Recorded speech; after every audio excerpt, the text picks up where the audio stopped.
tentang perilaku orang berpuasa, macam-macam yang merembet masalah fikih, ya disebutkan dalam kitab ini, orang yang berpuasa diperbolehkan menyentuh istrinya dan menciumnya. Wah, ini berita yang paling menyenangkan.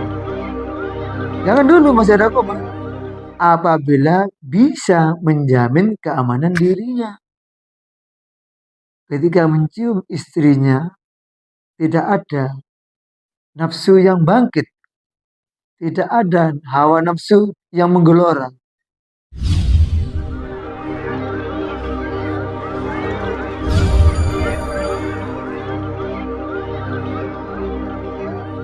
Assalamualaikum warahmatullahi wabarakatuh. Alhamdulillah, salatu wassalamu ala rasulillah, Sayyidina Muhammad bin Abdullah, wa ala alihi wa sahbihi wa wala la hawla wa la quwwata illa billah. Ma'abad. Masyaallah muslimin rahimakumullah.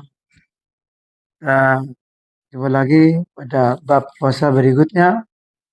Ya, kita membahas masalah puasa tetap karena ini penting, karena ilmunya puasa itu luas.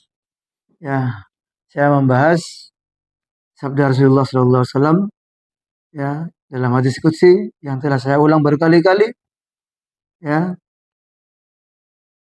Allah Subhanahu wa taala berfirman, ya, dalam hadis qudsnya, Rasulullah sallallahu alaihi wasallam bersabda, "Kullu hasanatin ya'maluha ibnu Adam yudha'afu lahu ajruha min asratin ila sab'imi atin di'fin illa saum fa innahu li wa ana ajzi bi." Tiap-tiap kebaikan yang diperbuat oleh anak Adam itu dilipat gandakan pahalanya dari 10 sampai 700 kali, kecuali puasa.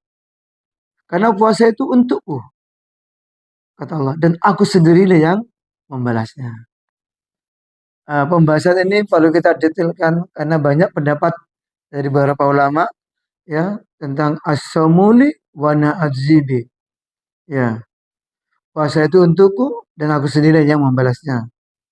Ada beberapa pendapat tentang uh, hadis itu.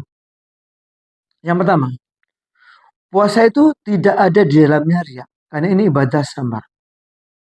Ya, untuk dipertunjukkan kepada orang lain tidak ada. Orang sebagaimana pada ibadah lainnya, ya, dan riya adalah termasuk sifat an Adam. Puasa ialah suatu ibadah yang di dalam hati, yang demikian itu karena semua amal tentu dengan gerak, kecuali puasa yang hanya merupakan niat dan tersembunyi dari manusia. Ibadah sholat kelihatan gerak, ada gerakan, ya, Allah Akbar, dilihat orang lain. Kalau itu orang beribadah sholat. Berwudu kelihatan dengan gerakannya, itu berwudu ibadah. Ya, bersedekah kelihatan kita bawa barang berikan orang lain. Kecuali puasa, modalnya hanya niat saja dan iman. Hanya Allah yang tahu. Masya Allah. Yang kedua, tentang as-samuli wan azibi. Ya. Aku sendirilah yang membalas. Wana azibi. Bahwa yang mengetahui kadar pahalanya serta kelipatan pahala itu hanyalah Allah sendiri. Adapun ibadah-ibadah lainnya, maka kadang-kadang semata orang bisa mengetahuinya. As-samuli wan azibi. Puasa itu untukku dan aku sendiri yang membalasnya. Ialah puasa itu ibadah yang paling disukai oleh Allah Subhanahu wa ta'ala. Pak, sudah. Kesukaan Allah menyukai orang-orang yang beribadah dan menyukai orang-orang yang beribadah dengan samar, dengan diam-diam. Kemudian yang ketiga, yang keempat, ya, penyandaran ibadah puasa kepada Allah bersifat mendudukkannya kepada kedudukan yang terhormat dan berlipat gandanya pahala seperti kata Baitullah atau rumah Tuhan. Yang kelima, sesungguhnya tidak memerlukan makanan dan keperluan nafsu sahabat lainnya ada termasuk sifat-sifat Tuhan. Karena orang yang berpuasa itu bertakarrub atau beribadah kepada Allah dengan sesuatu yang sesuai dengan sifat-sifat Allah. Maka disandarkan kepada Allah Subhanahu wa taala. Allah tidak makan, Allah tidak minum, Allah tidak tidur, dan Allah Maha mengetahui. Ibadah yang mirip-mirip dengan sifat Allah disandarkan kepada Allah, Allah itu suka. Yang keenam, ya, as-samuli wa nazibi itu dinisbahkan kepada malaikat. Pendapat ulama. Karena tidak makan dan tidak bersahabat. Ada sifat-sifat para malaikat. Ini pendapat para ulama yang keenam. Kemudian pendapat yang ketujuh, bahwasanya sungguhnya ibadah itu akan ditepatilah semua pengaduan para hamba kecuali puasa. Masyarakat muslimin rahimakumullah, ya, terkait dengan puasa di sini pembahasan wana azibi, aku sendirilah yang membalasnya. Ini maksudnya kesimpulannya adalah tiap-tiap ibadah pahalanya ialah surga. Adapun puasa balasnya ialah bertemu Allah. Yandurullah. Bertemu dengan Allah atau melihat Allah. Pahala puasa yang begini tinggi diangkat Allah, derajatnya adalah besok bertemu langsung sama Allah, berhadapan langsung dengan Allah. Ya, Allah melihat kepadanya dan dia pun melihat kepada Allah. Allah berbicara kepada hambanya dan hambanya pun juga berbicara kepadanya umat itu tanpa perantara atau utusan atau juru bicara, tanpa hijab. Kita bicara pada Allah, kita matur pada Allah, kita melihat pada Allah, dan Allah melihat kita, Allah berbicara langsung kepada kita. Inilah pahala yang paling nikmat, yang paling besar daripada surga itu sendiri. Pahala yang paling besar daripada surga itu sendiri adalah, ya, tandurullah, yaitu melihat Allah Subhanahu wa taala. Demikian, ya, yang disampaikan oleh Abul Hasan dalam kitab, ya, Muhtasarur Rodati tentang masalah melihat Allah di hari akhir kelak, yaitu di surga. Maka ingatlah dan nasihatkan kepada halayak ramai, dan jangan kamu termasuk mereka yang ragu-ragu untuk berpuasa, untuk beriman kepada Allah, ya, dan ragu-ragu, ya, tentang balasannya ibadah puasa itu hanya disampaikan kepada Allah Subhanahu wa taala. Masyaallah muslimin rahimakumullah. Nah, bab berikutnya tentang perilaku orang berpuasa, macam-macam yang merembet masalah fikih, ya, disebutkan dalam kitab ini.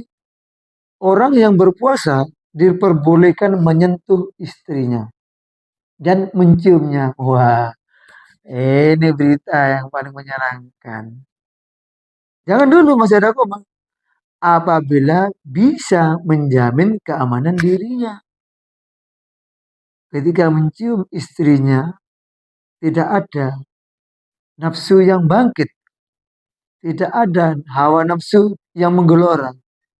Sehingga dengan nafsu yang bergelora, dia ingin bersenggama, bahkan hanya mencium saja keluar air maninya dengan sebab sentuhan itu. Maka ini yang tidak dibolehkan. Apabila dia mampu menahan dan tidak ada nafsu, ya, dan tidak keluar maninya, ya, tidak ada kemauan untuk bersenggama ketika mencium istrinya, maka itu diperbolehkan. Bila nggak mampu, jangan. Ya. Berkata Sa'id bin Musayyab, bagi orang yang berpuasa tidak boleh mencium dan menyentuh istri, mengkhawatirkan ataupun tidak mengkhawatirkan, sebagaimana telah diriwayatkan oleh Ibnu Abbas, bahwa ada seorang pemuda datang kepada Ibnu Abbas dan bertanya, bolehkah saya mencium sedang saya berpuasa? Kata Ibnu Abbas, tidak boleh. Kemudian datang pula seorang tua, ya, tua bangka, ya mungkin sudah 60, 75, 80-an, datang ke Ibnu Abbas dan bertanya, bolehkah saya mencium sedang saya berpuasa? Apa kata jawabannya Ibnu Abbas? Betul-betul mencengangkan. Ya boleh. Tadi anak muda tadi tidak boleh. Terus maka pemuda tadi datang kembali pada Ibnu Abbas, mengklaim, mensomasi Ibnu Abbas. Seraya berkata, apakah engkau menghalalkan kepadanya apa-apa yang telah engkau haramkan kepada saya? Padahal kami dalam satu agama, kata anak pemuda tadi.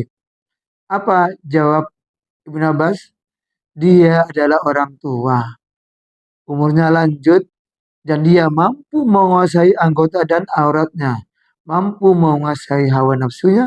Sedang kau adalah anak muda, ya, tidak mampu menguasai anggota dan auratmu, tidak mampu menguasai nafsumu. Maka aku larang nih pemuda seperti engkau. Ini tua, ya terserahlah, tidak akan bangkit nafsunya. Itu kata Ibnu Abbas. Jadi logis, agama kita ini logis. Mengatakan tidak boleh, mengatakan iya dan boleh. Ya, dikatakan dalam kitab ini, ya, dikatakan bahwa yang dimaksud dengan puasa ialah menekan musuh Allah, menekan, ya, membatasi musuh Allah untuk tidak menyerang. Sesungguhnya alat setan ialah nafsu syahwat. Setan punya alat yang namanya nafsu syahwat. Dan syahwat bisa menjadi kuat dengan sebab makan dan minum. Maka dengan puasa tidak bisa berhasil menekan musuh Allah itu, yaitu setan. Dan menghancurkan, mengalahkan syahwat kecuali dengan merendahkan nafsu dan dengan makan sedikit atau berpuasa. Ya, itulah fadilahnya setelah puasa, nafsu terkendali dan birahi akan terkendali. Insya Allah kita selamat dan puasa kita akan istimewa, sangat istimewa.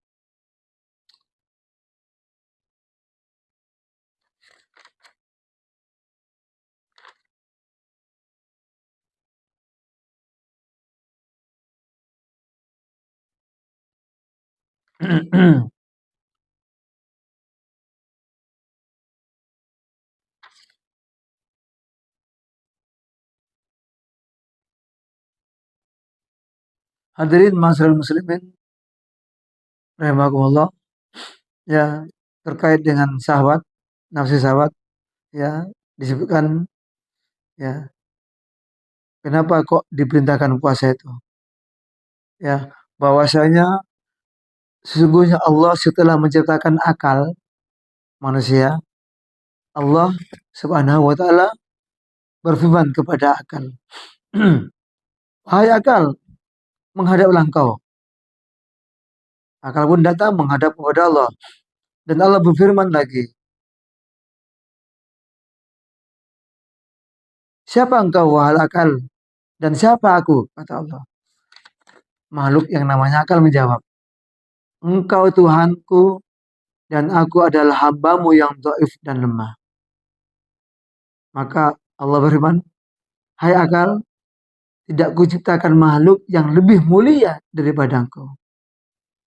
Kemudian setelah akal, kemudian Allah menciptakan yang namanya nafsu. Dan Allah berfirman kepada nafsu itu, "Wahai nafsu, menghadaplah engkau ke sini." Menghadaplah engkau ke sini. Nafsu enggak menjawab. Menghadaplah engkau ke sini.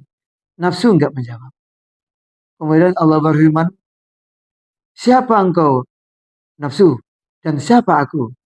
Kata Allah. Nafsu menjawab, "Aku adalah aku dan engkau adalah engkau."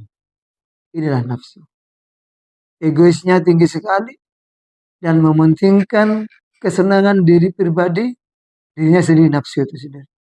Bahkan tidak mengakui kebesaran Allah dan kesucian Allah sebagai penciptanya. Kemudian Allah menyiksanya dengan neraka jahim terhadap nafsu itu selama 100 tahun. Kemudian mengeluarkannya kembali, maka Allah berfirman kepada nafsu, "Siapa engkau dan siapa aku?" Allah Kata Allah kepada nafsu. Nafsu menjawab seperti semula, ya, aku adalah aku, engkau adalah engkau. Kemudian Allah marah lagi, murka lagi, kemudian Allah menempatkan nafsu itu di neraka ju selama 100 tahun. Maka Allah bertanya kepadanya, dan dia nafsu mengatakan bahwa dia atau nafsu itu adalah hamba. Aku adalah hambamu ya Allah, dan engkau dialah Allah Tuhanku. Dan sebab itu Allah mewajibkan kepada nafsu untuk berpuasa. Masya Allah. Jadi ketika berpuasa tidak hanya tubuh saja ya menghindari dari makan dan minum, tapi nafsu kita tekan, yang kata kitab ini menjadi alatnya setan untuk tidak bergelora, membuat kerusakan, untuk bergelora, membuat kemaksiatan, bergelora, ya, membuat egoisme sendiri, kesenangan sendiri tanpa menghiraukan kesenangan orang lain. Sehingga oleh Allah, berpuasalah wahai nafsu. Ini salah satu dari pembahasan dari kitab ini. Masyarul muslimin rahimakumullah, terkait dengan kemuliaan bulan puasa, ada satu riwayat diceritakan bahwa ada seorang majusi. Majusi adalah sekelompok orang di zaman itu yang menyembah api. Berarti orang kafir.